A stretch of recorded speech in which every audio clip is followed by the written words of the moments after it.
welcome in to the Heater Dynasty podcast, Week 9 recap right here. I just wanted to check in on you, Mark. You doing okay, bud? Not a good time. Not a good time. I'm sorry that I completely swept you this year. Are you sure you're okay? Because I know mom and dad aren't home right now. Like, have you been eating? Have you been sleeping? No and no. But that's just because I need to be better about taking care of myself. Okay. It's actually a strategy of mine because it's so hard to beat a team 3 times in a year. Been well documented. So I figured I would, kind of go this route and, trust the Bucks, Leonard Fournette and Antonio Brown. Trust them, just so I can get in the playoffs. So. All right. So what you're saying is that you're expecting a rematch in the the championship game? Is that what you're predicting right now? What I'm predicting. All right. Well, I'm going to take this. Unless we meet each other because of us being on the same side of the bracket, but I do think we play. Right, but if you're in first and I'm in second, which would be the most likely scenario at this point, we're not going to meet until the end. Currently, as it stands, we all know Mark is in second. It has a pretty easy division. Yeah, but I mean, come on. We'll see. So you're saying there's a chance. Either way, it'd still be the same way because I think whatever. We're getting into minutia now. This is stupid. All that to say, I just want to congratulate you on your win for the season, for the championship in the final game. I'm going to pre-congratulate you now because thank you. That definitely worked this past week. So just to let you guys in on a little bit here. So Sunday night at about 7:45, I sent Mark a little text and I said, "Hey bud, looks like you won this week. I'm so proud. Good effort," or something along those lines. And immediately I get back this text that just says, "No, don't do it. You're going to jinx it." Sure enough, my plan worked. And that's why I'm on top, baby. Your actions didn't just affect me. It affected the entire city of Tampa. I'm pretty sure Tom Brady's fall off of a cliff affected the entire city of Tampa. I know everyone's saying he's going to hit the wall. It's when you know it, you know it. Do you think he's there? Or do you think it's that the Saints are that good? I'd say a third that I think is still getting, throwing Antonio Brown in the mix, figuring out just the team in general. I think I've watched him for 2 long decades of figuring it out. I don't think we're done. But has he ever had a better cast to throw to? He's got 3 Pro Bowlers now with Antonio Brown to throw the ball to.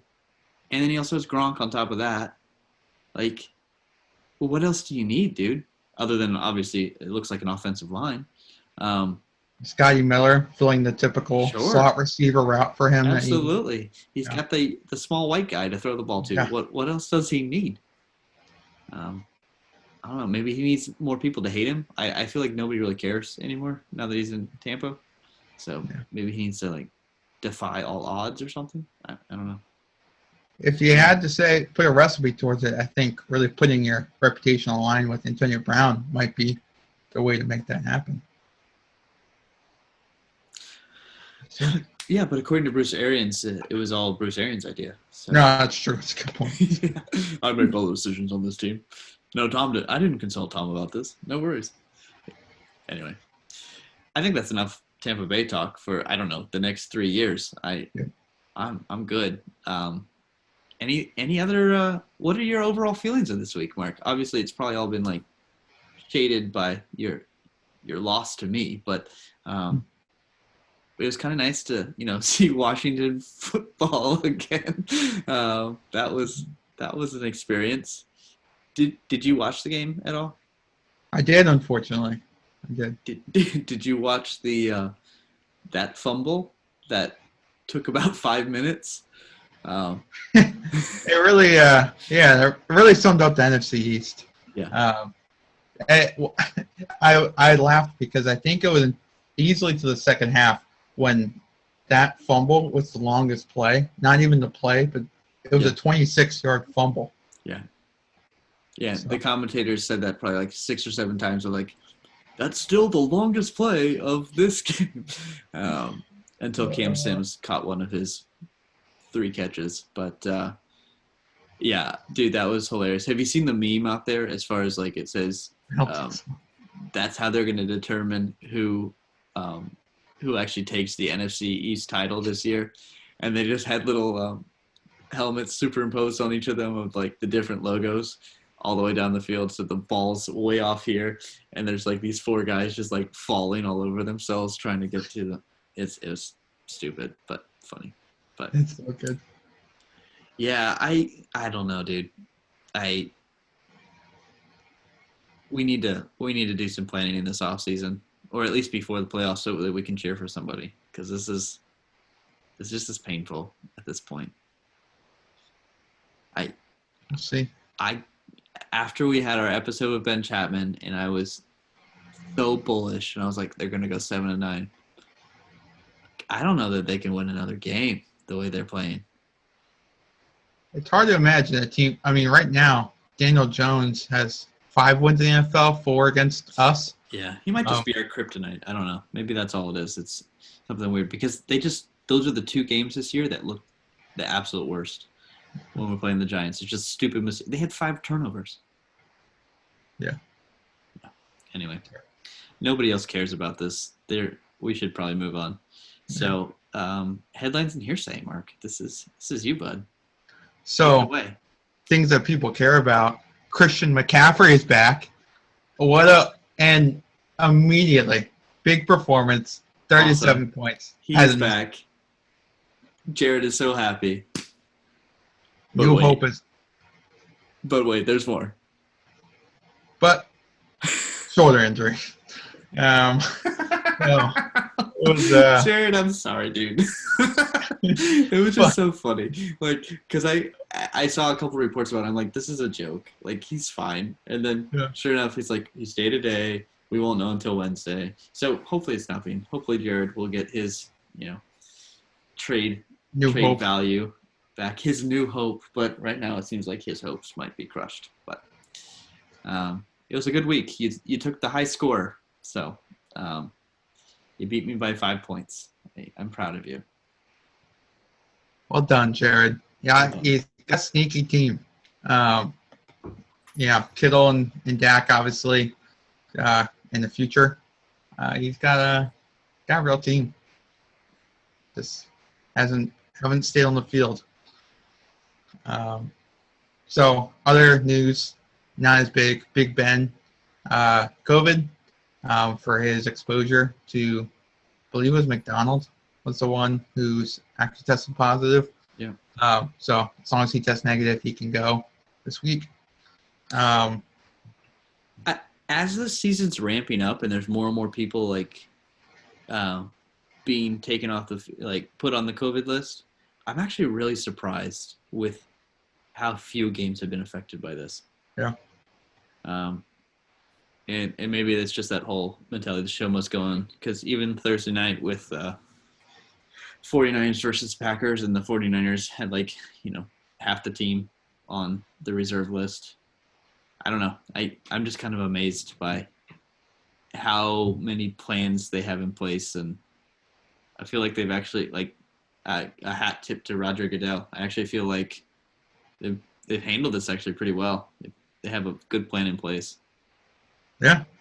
But it's interesting compared to any other league. I mean, you got 50 plus players, plus all the personnel, plus all the trainers. Yeah. If you compare to the bubble, NBA bubble, where you've got a fourth of the people on the floor. I was gonna say you have 5 people.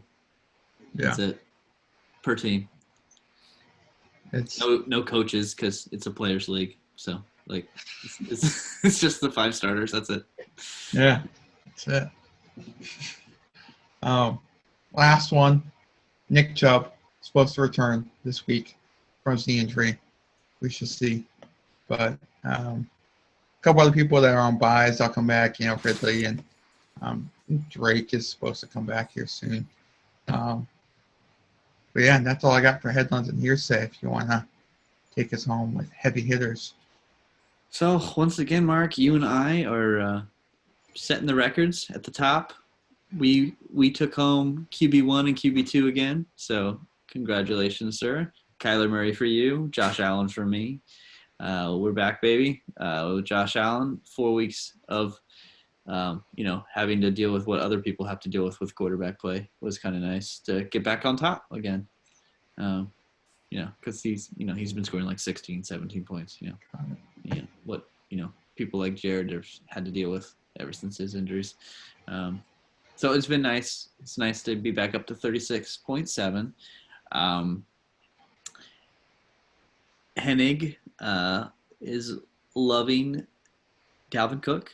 You can just keep him. I think he'll be in there every week. Yeah, we don't even have to move it. We just changed some of the numbers a little bit because he didn't do as well as last week, but just a measly 45.7 points this week. Big regression. But you were saying we were looking through it. It looks like that might be over half of Hennig's score, though. When I was looking at it, so week 8, he had 56 points, and he scored 115 total. I have this week up. What did he score? He scored 153. So it's okay. It's a third. It's a third, yeah. But so obviously you love Dalvin Cook, but maybe you need to have a pep talk with the rest of your team, dude, because that's kind of pathetic. We already talked about Christian McCaffrey. He's back and possibly gone again. Richie James had quite the week in lieu of those 49er players we were talking about, being that once Brandon Ayuk and Bourne were both knocked out, that left literally nobody. I think they had Jordan Reed, and you can't rely on that. And then this guy named Richie James, and Richie James stood up and said, "Put me in, coach," and he caught everything. But yeah, so he's on the waivers. If anyone's interested, I have a feeling that this is probably his one moment. But if you want to give that a chance, go for it. I was a little salty myself because he beat out my Devontae Adams, but by 0.4 points. So that's pathetic. I'm going to have a word with Devontae. Travis Kelce, Mark, that was quite the pickup for you. He got you another 35 points. This is, like, when I was looking at it, I feel like this is the one area where I'm wondering if we made a mistake with our tight end premium. Mostly just because it keeps giving you that many points. Yeah. I feel like it was a great call. Did he score a touchdown? I don't think so. No, he didn't. He didn't. Yeah. He did not score a touchdown.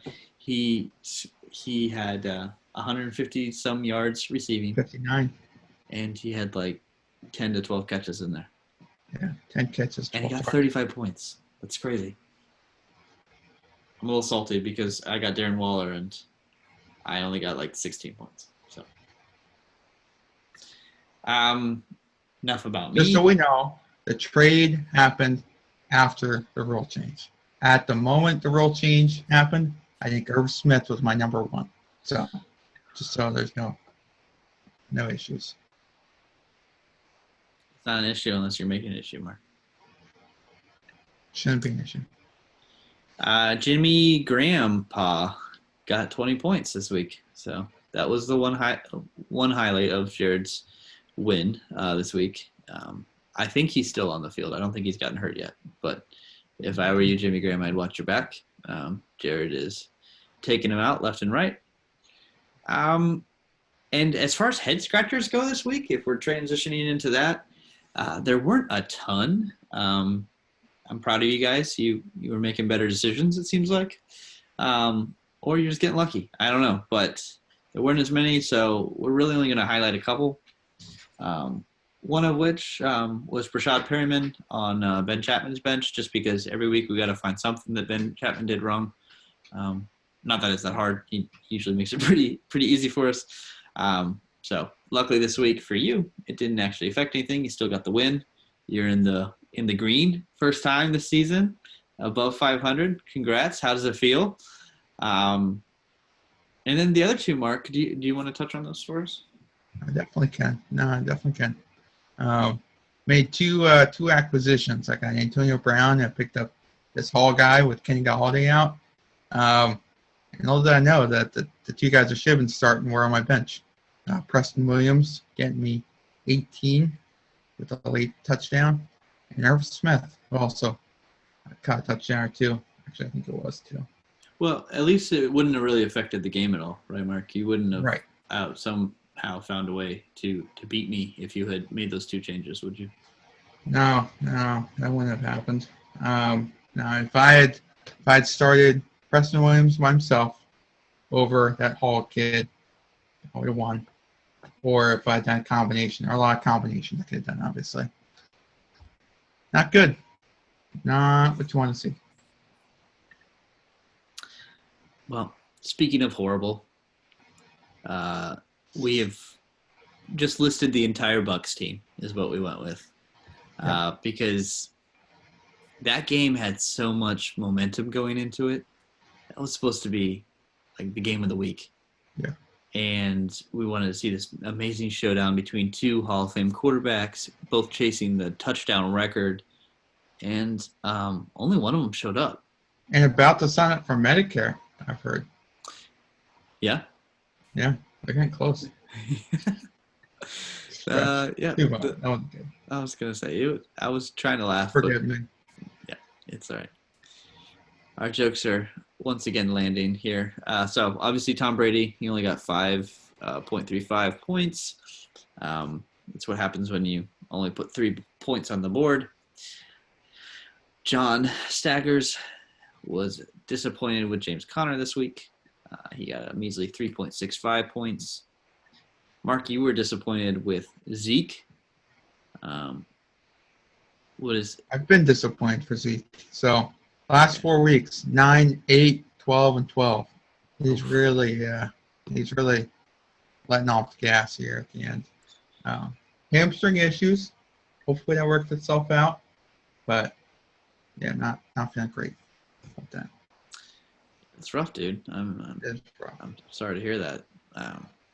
I was disappointed in Russell Gage this week, but I also was fully expecting to be disappointed with Russell Gage once we had that late game scratch with Calvin Ridley right before the game.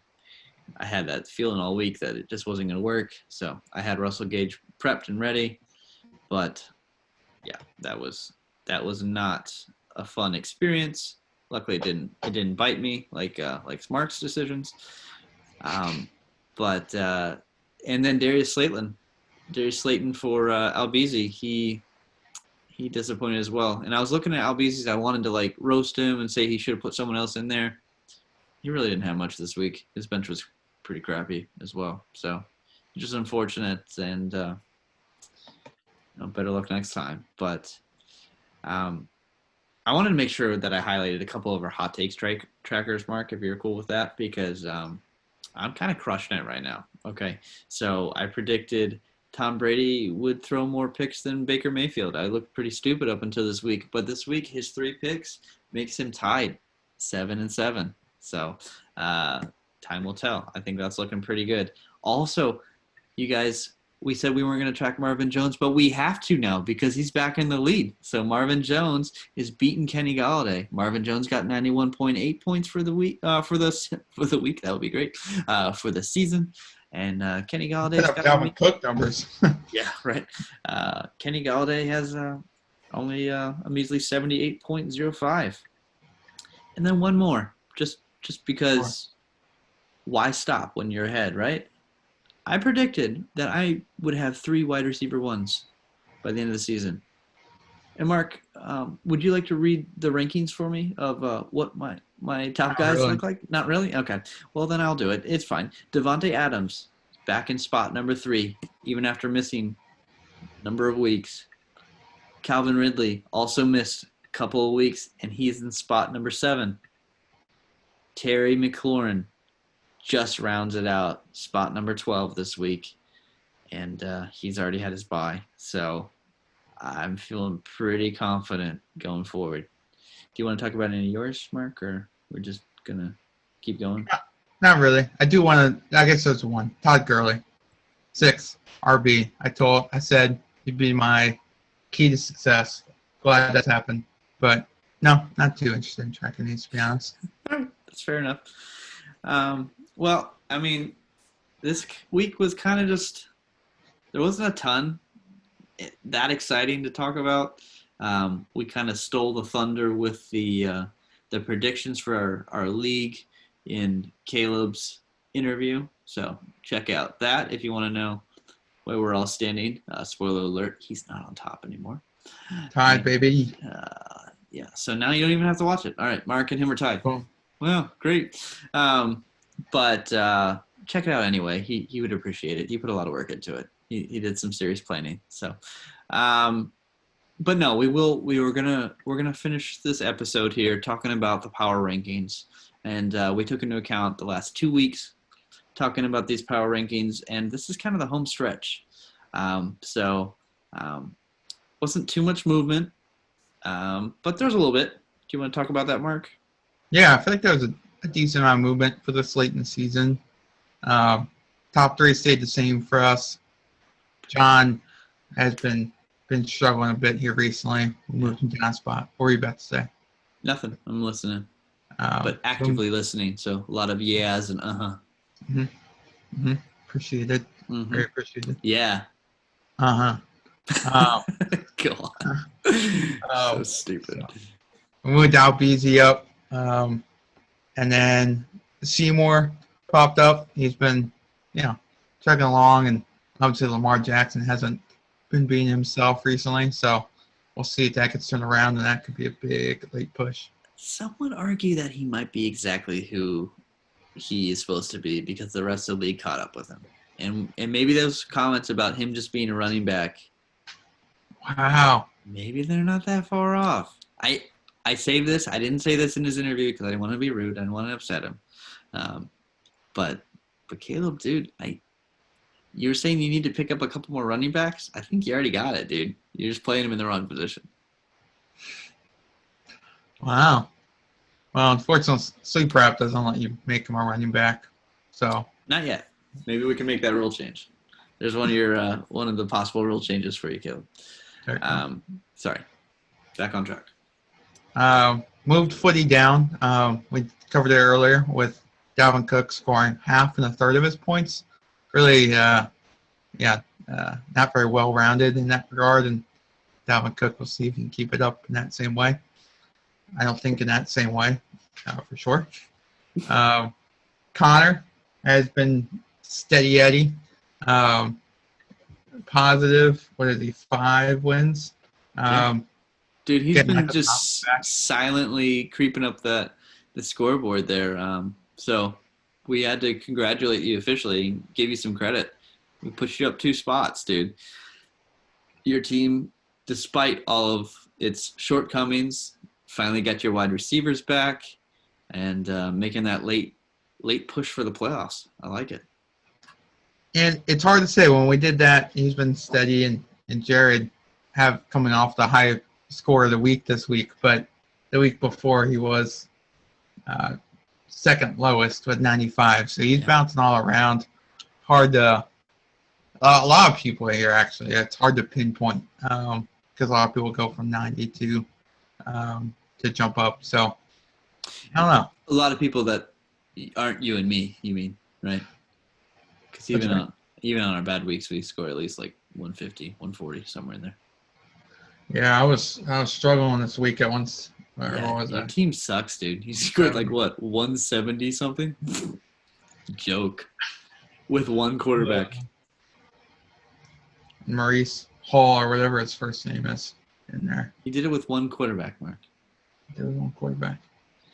And you tried my medicine against you. I know that.